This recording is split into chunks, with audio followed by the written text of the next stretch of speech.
celebrate Lincoln Memorial in Washington, D.C. Here with me is Executive Director and the President of Asian American for Justice, John Young. Thank you for being with me here. Of course. Nice to meet you here. Nice to meet you.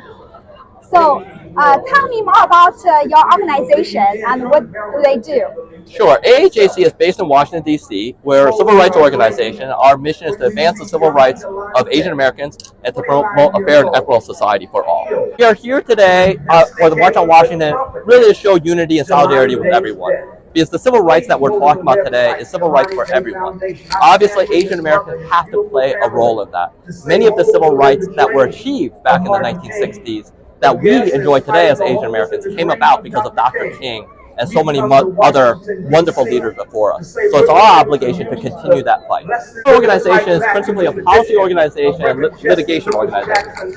So we work on issues here in Washington, D.C. related to legislation, related to executive policies, around immigration, civil rights, anti-Asian hate, around voting, census, technology.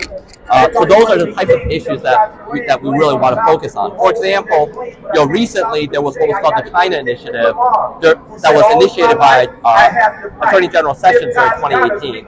So we were part of a coalition that worked really hard to stop that initiative that happened in early 2022. For Asian Americans, why you think they should join in a march or cause like this?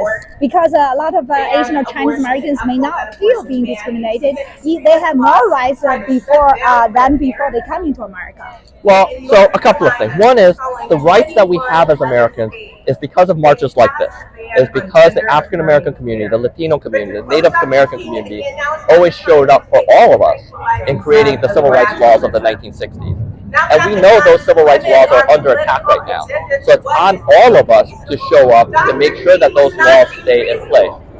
And even if you don't feel the discrimination, my guess is that you feel, whether it's at your job or otherwise, that sometimes you are not in the majority, that you are being marginalized, and that's why we need to show up, so that we know that there is a community here that is supportive of each other. The main thing I want to talk about is unity, is that all of us are in this civil rights battle together. As Dr. King said many years ago, the moral arc of the universe is towards justice. But we also know that there are people that are pushing back against that moral arc. And so it's up to us to continue to push forward, to make sure that there's progress and make sure that we don't go backwards. I became executive director of this organization because I saw our country going in a bad direction, a direction that was demonizing immigrants, a direction that was really showing some xenophobia. And so I wanted to make sure that we want to have a voice, making sure that Asian Americans had a voice in the policies that we're initiating. I'm a lawyer by training, and I was at a law firm for many years, and then I was actually in the Obama administration, serving Secretary Pritzker in the Commerce Department. At the Commerce Department, I was a senior advisor for the Secretary, and one of my principal portfolios was Asia. So I actually participated in a lot of trade negotiations with Asian countries, including China, which was very interesting to me because I did get to use my Chinese a little bit. I had the fortune of working with people like Vice Premier Wang Yang, people like Liu He, who was at that time one of the principal economic advisors to President Xi Jinping. So I was born in Taiwan, came to the United States when I was 2 years old, and was here. And part of the reason that I'm passionate about this work is because I'm actually an undocumented immigrant at one point. In the 1970s, my parents had come over on a business visa, but that visa expired, and they made the difficult decision to stay in this country. So I got my path to citizenship through an amnesty program, so to speak, that was bipartisan legislation signed by Ronald Reagan in 1986. So that is also why I'm passionate about this, because I do think that immigrants contribute a lot to this country. Our immigration policies need to be fixed, but we can't be demonizing immigrants, whether they're undocumented or documented, because they actually do contribute and are loyal to this country. Unfortunately, the U.S.-China relationship right now is really difficult. And I think one of the things we need to remember is these are two large countries, and I don't think we need to be in this idea of what we will call a zero-sum game, that one group has to win, one group has to lose.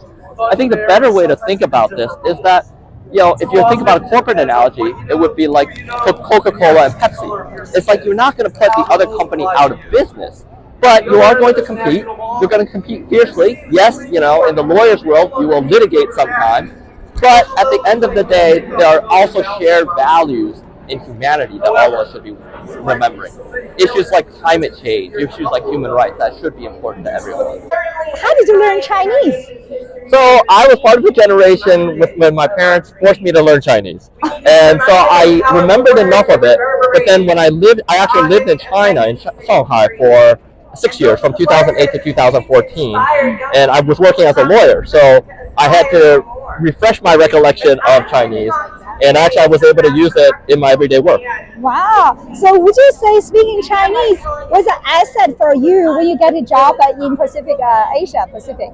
当然，讲中文很有用处，讲中文的话，那你可以用两个语言来交流。然后，所以我在中国的时候，真的是用中文跟我的中国同事聊天，或是就是商量像合同之类的。当然是跟我的美国同事的话，就是用英文，这样的话就是属于一个 bridge， 对吧？就是一个双边都可以有一点。Yeah. So maybe you can speak to some of our young audience as they're in school today and they maybe don't like or hate learning Chinese. What would you say? Should they learn, or what's the benefits or value in the future? Well, there's so many benefits to learning Chinese, because if you learn Chinese, and I know it's hard. I have 2 daughters that are learning Chinese, so I understand that it's hard. Chinese and English, you'll be able to communicate with probably about a third, 40% of the whole world population. And that in itself will be a great asset in any future that you have.